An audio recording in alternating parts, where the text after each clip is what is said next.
David Cicilline, the squad. I don't know who's getting more airtime, but at least he's here tonight.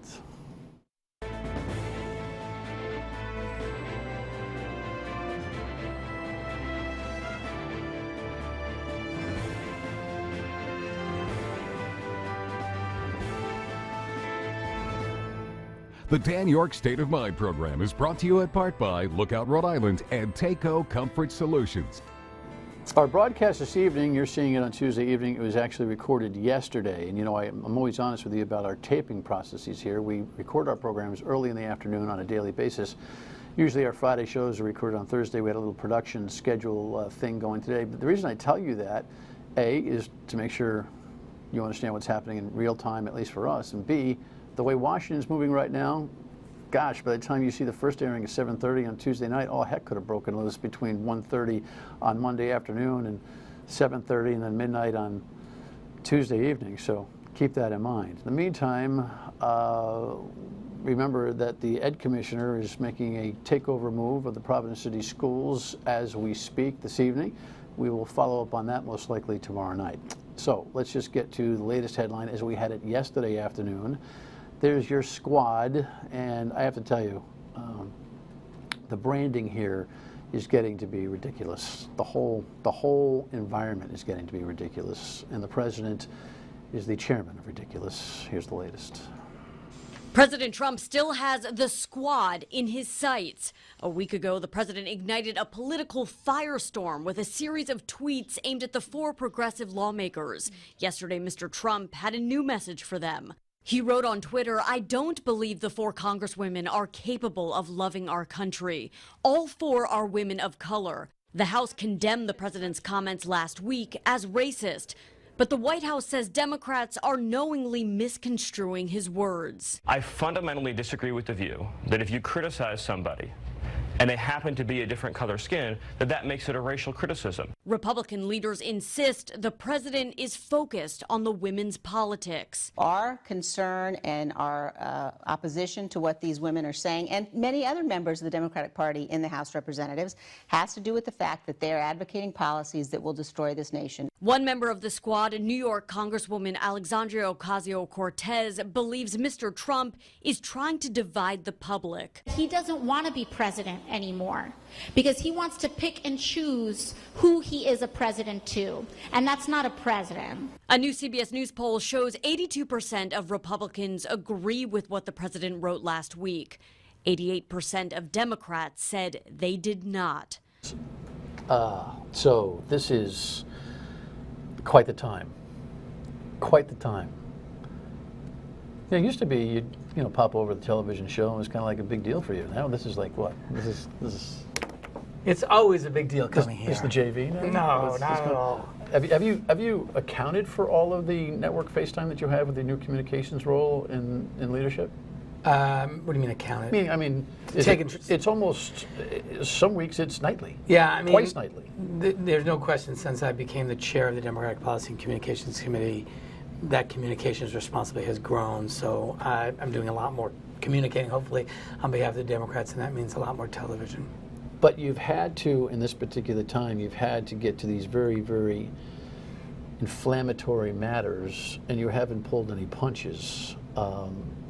Did you ever believe that the word racist would come out of your mouth as much, or out of your fingertips? And we got to talk about the social media stuff, because you are also pushing the envelope in terms of good use of social media. That's a thing for me. I just think people have lost their minds. I think it changes behavior, but we'll get to that.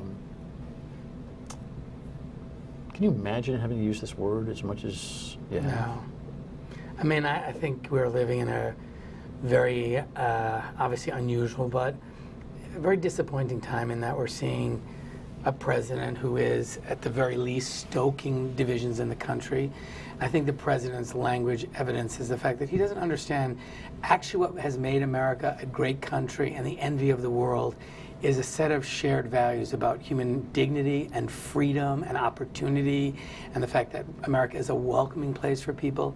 And this idea of using language like "go back to where you came from," those of us that are Italian and Irish and Polish, they've heard that too. Go back where you came from. It's a kind of old racist horrible. Well, in the old days, that was called bigotry. Bigotry, same thing. Well, that's an interesting conversation too, because we've just gone to warp 5 in terms of the language and labels and brands on everything, and racism now is literally becoming a pedestrian term, unfortunately, because of the time that we live in. But Irish, Italian, we're white guys. Mm-hmm. So yes, that was true. There was bias and bigotry back then, and we all know that. Do you see any difference between what was then and what is now? Well, I mean, I think the president, in an effort to kind of calm the language down? I think we've never had a president who was actively promoting that kind of rhetoric or actively promoting that kind of other. And I think what's different, and we don't like this, it makes us uncomfortable, and it should, but we have a president of the United States who not only continues to use racist language, but is engaged in behaviors from a Muslim ban to saying there are very fine people in Charlottesville to describing immigrants as murderers and rapists. I mean, you go down the list. So it's not just the language, it's the conduct and actions of the president. We've never had that. And I think that's what's different is you have a president of the United States who continues to invoke, and I think he does it in part because he thinks it's a wise political strategy. I think right now, he doesn't have a meaningful way to confront the fact that the House Democrats have passed over 200 pieces of legislation, 50 major pieces of legislation that reduce the cost of prescription drugs, that raise the minimum wage, that provide equal pay for equal work for women, that provide universal background checks for guys. He can't, and they're sitting on Mitch McConnell's desk. So rather than confronting the work that Democrats are actually getting done for the American people, he's starting a fight with 4 new members of Congress because he thinks he benefits from that politically. I don't think he's worried about those pieces of legislation that are sitting on the table. I bet you he couldn't name one of them. No, I'm sure he couldn't. But my point is, he's distracting from the conversation about what's happening to the important issues that are being worked on behalf of the American people. What's happening with the bills that we passed to reduce the cost of prescription drugs, to protect coverage for pre-existing conditions, to raise family incomes. We passed the most significant anti-corruption bill in decades, H.R. 1. None of that, it's all sitting on the desk of Mitch McConnell. Now, the Republicans and the president are accountable for not moving that legislation, but instead of focusing on that or even being part of a conversation or maybe even trying to do something to get those bills passed, he instead creates this fight with 4 new freshmen, women of color, because he thinks it works with his base. I think he's wrong. I think in the end, he will have made a mistake. This is the thing that I think a lot of people try to figure out, and there'll be people watching this show who will be throwing banana peels at the screen because they don't believe anything you or even I about the president have to say.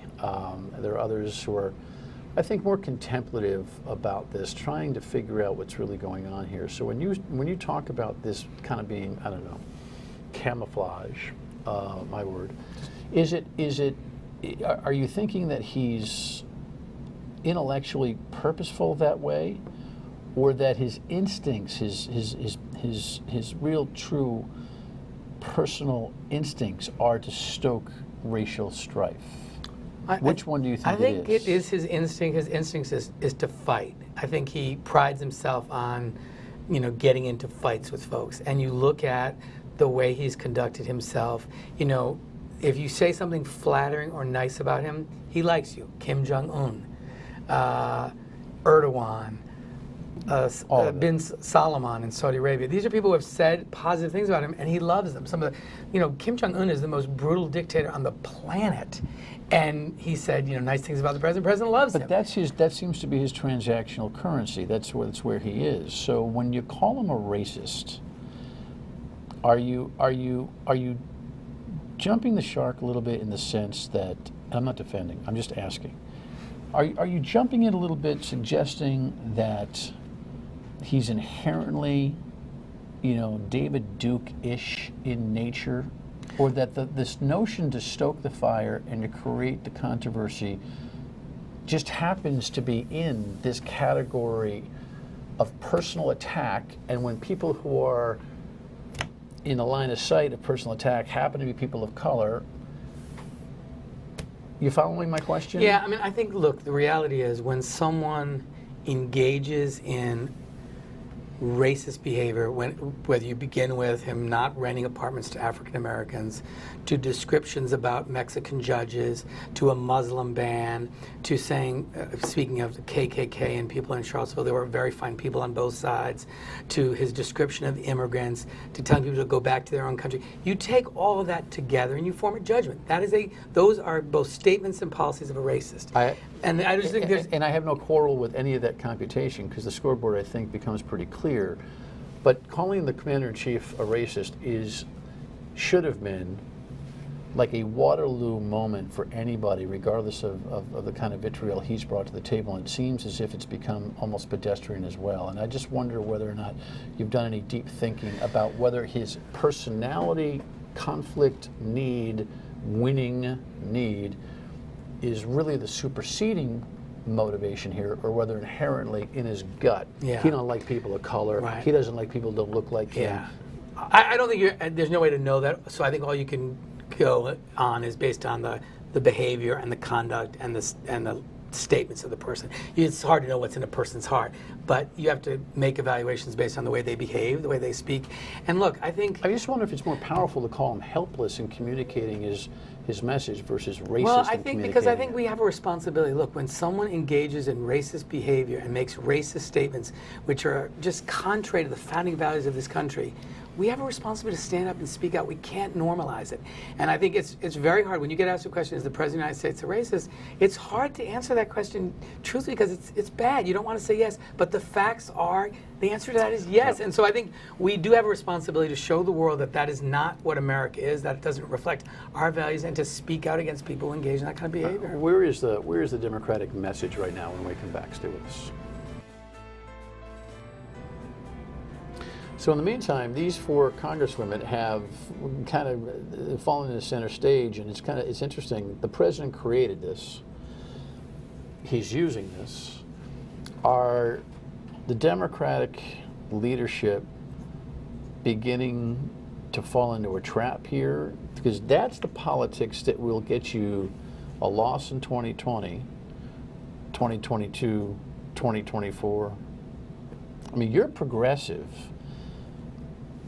but they are off the charts. You've got a little... Nancy Pelosi has showed me over the last year or two how brilliant she really is. Never really understood how smart she was, but the way she's navigated this thing. You guys better be doing a serious calculation in-house. Yeah, look, first of all, Are they your politics, by the way? First, I wouldn't say they're off the charts. I think these are very progressive women who represent their districts, who came to Washington with a set of ideas. We have the most diverse caucus in our history, and we have a whole range of ideas. What's really exciting about the Democratic caucus is on the core issues that we ran on, driving down healthcare costs, driving down the cost of prescription drugs, raising family incomes with a real emphasis on rebuilding the infrastructure of America, and taking on the corruption in Washington and get the government working for the people again. There's absolute consensus in the caucus. And we've passed, as I said before the break, 50 major pieces of legislation. That's the broad range of the caucus support of that. And so, look, there are going to be differences around the edges, but what we're going to run on is having delivered for the people of this country on the issues that matter in their lives. Of course, people are going to try to make 4 members of Congress, some of the most progressive members, the face of the Democratic Party. They're 4 members of a 435-member body, and they have ideas to add, and they have contributions to make, but Democrats are united in our commitment to focus on those issues. But he has, interestingly, empowered them. Absolutely. He's empowered them to a place where they tell, CBS News last week that, no, they haven't met with the Speaker, and if she wants to call, that's fine. Look, you've done your time in terms in Congress. You know there is kind of a process by which you achieve equity. You've done it by being named chair of policy and communications. As is the new world on so many fronts, screw the equity. They're their own brand right now. I think the problem you have is more significant than what you're admitting to. I really want to push back on that. Look, these 4 members bring their passions and their approach and their style to the caucus. They're 4 members out of 435. They're 4 members out of the 235 Democrats. So, do you think America is astute enough to do the calculation that you're doing? I think sometimes you guys live in your own. No, but as much we as you've had all this, you. By the way, I kid about who's really the face. I mean, after the speaker, you have probably become the most, at least, cable news environment, primetime speaker in the country for the party, and doing a pretty good job at it, by the way. Thanks. I think one of the reasons Donald Trump got elected is because America has a different view through the television and through social media of what reality is. No So question. if you think this isn't becoming in the streets, hey, yeah, he's a bad guy. He shouldn't have said go back. He's treating them like garbage. But we don't want them. That's the narrative out there. Yeah, look, And Joe Biden, if he wins, Kamala Harris, if she wins, Elizabeth Look, Warren, I think if she the wins, Bernie Sanders are going to have to figure the that Democratic out. Party and the Democratic caucus is, in the long term, not going to be judged on the personalities of 4 of our members. It's going to be judged on what we get done for the American We people. just elected a president on personality. No, I realize that. And persona, and all the things that we never in our lifetimes would think we would evaluate a candidate for the presidency on. Yeah, but I don't think that's how we're going to, that should not direct how we're going to behave. Woulda, coulda, going shouldas. forward. No, I understand that. Look, but in the end, we have one responsibility. We have one responsibility to deliver on the important priorities of the American people, to communicate that effectively, to let them know we have, passed legislation to make prescription drugs more affordable, to protect protection for our pre-existing conditions in our health care, to raise family incomes, folks are still working 2 and 3 jobs and not getting by, and to get Washington, the swamp of Washington, Well, work it's for going to people. be, all that stuff I want to get to if we get a minute. But Mueller is actually coming out as we do this on Monday, but you're seeing it on Tuesday, tomorrow night. And he's going to regurgitate on a verbal level that which he's already written, and I'm sure he'll be extremely disciplined about it. The White House take will be no news. It's the same thing he wrote. What's the difference? I think they misunderstand and underestimate what the verbal presentation and the video saying the things that he wrote is going to mean past that bump of what seems like ancient history revisited. It's kind of like Rocky, the sequel, right? All the stuff that's been going on feels like it's put Mueller in the rearview mirror. Is this the moment where you feel like you're really going to be able to get Nancy Pelosi to accelerate impeachment process? You are on a different page than her. You want a formal impeachment inquiry to begin so that you get more process. I get why you want to do that. You feel like you're going to have more juice to make that argument stick?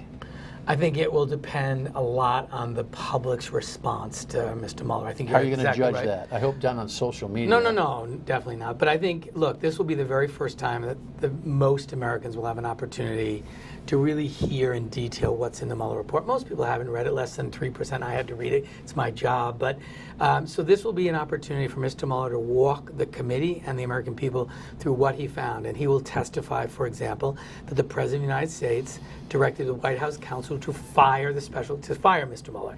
And then Mr. McGahn refused to do that. Then the President asked him to lie about it and even prepare a document incorporating that lie, which he refused to do. They'll also learn the President of the United States directed Corey Lewandowski to go tell the Attorney General, to tell the special counsel not to investigate the current presidential election, only look at future presidential elections. Those are 2 examples of obstruction of justice. So I think when the American people hear Mr. Mueller talk about the evidence he collected and what he found, it's a damning report with substantial evidence of misconduct, but most people haven't read it. Because they're leading their lives, they have important things to do. Here will be a chance to hear it from Mr. Mueller, and I think it will be very powerful. I think all of that is true, and all of that will be powerful, but it won't be the thing that makes an impact. What would be the thing that makes an impact is if the Democrats, in this particular case, figure out a way to articulate a question that leaves Bob Mueller in a place where he absolutely, clearly, and articulately, and punctually says, of course I wrote the report so you guys could move forward. Of course I wrote the report and left it where it was so you would do your job. Oh, I don't think there's any question you'll hear from someone on the committee, the final paragraphs of the Mueller report, where Mr. Mueller essentially invites Congress to do their job. Mr. Mueller? Right. What does that mean? Does it mean that you want us to move forward with impeachment? Right. Is that what your instinct is? He's not going to answer that. He's going to say, look, that's what you get elected to do. But Someone will have him read. Would we be incorrect in proceeding? Right. I mean, that is Right. the kind of. But you know what, that- Dan, you're probably right, but it's really disappointing that we somehow think we need Mr. Mueller to tell us to do our job. It's clear that Congress has the responsibility, and it's the only place that they can hold this president accountable. America didn't stop going to civics class. No, I know that, but this is our job. He lays it out in the report. This is Congress's responsibility to hold a president accountable for misconduct. He goes through great pains to say this is the only vehicle, because I can't charge him because of the Department of Justice memo that says you can't charge a sitting president, even though I've set out all the elements of the crime in the report. Will you be in?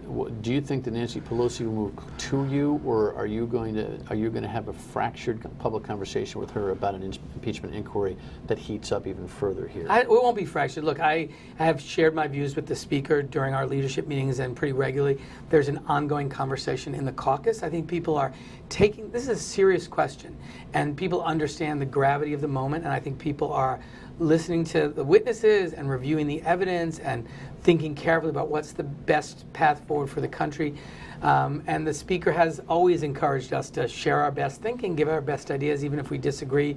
I feel very empowered at the leadership table to share my views. Final thought on the schools in Providence next.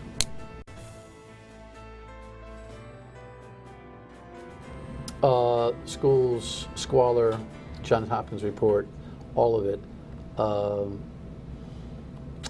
I get fired if I didn't ask you the question. Do you feel a responsibility?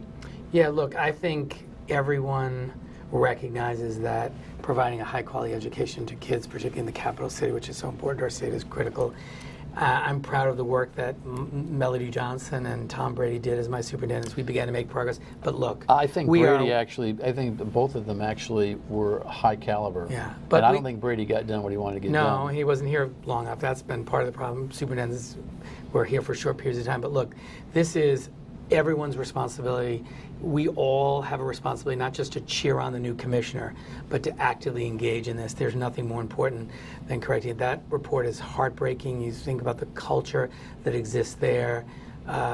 It's heartbreaking, and we have a responsibility at the local, state, federal level, all to support the mayor and governor and commissioner in this effort. I disagree completely. The mayor needs to be moved aside. The governor needs to call it what it is, and the commissioner needs an open freeway like the Autobahn to make it work. Don't you agree? Yeah, and I think she. Don't you agree? Absolutely. I mean, I think if You there's agree a that state. the mayor needs to step No, aside? I didn't say that. I said Well, you the should. commissioner. That's what you should say. Well, I think you can't. Look, it has to be done in partnership. The commissioner's not going to run the schools forever, so you want to have a partnership with the local government, the state government, and obviously the federal government. No, I don't think but so. I think you go in, you fix it, then you welcome them back. Partnerships haven't worked, Congressman. I'm not ready to write off the mayor or governor in this process yet. Good to see you. Good to see you. Final word. Next. All right, notwithstanding this interesting disagreement the former mayor and congressman and I have on this mayor, he gets his comeuppance tonight or doesn't. He'll continue to wedge his way in to having a role. I promise you, a shared role is not a solution, not anymore, and we'll talk about it tomorrow as the Ed Commissioner does her thing. Does the governor let her go? Does she have her hair on fire? Or do we have another mediocre effort? We'll talk about it tomorrow. And on the radio at 3 on WPRO. Good night.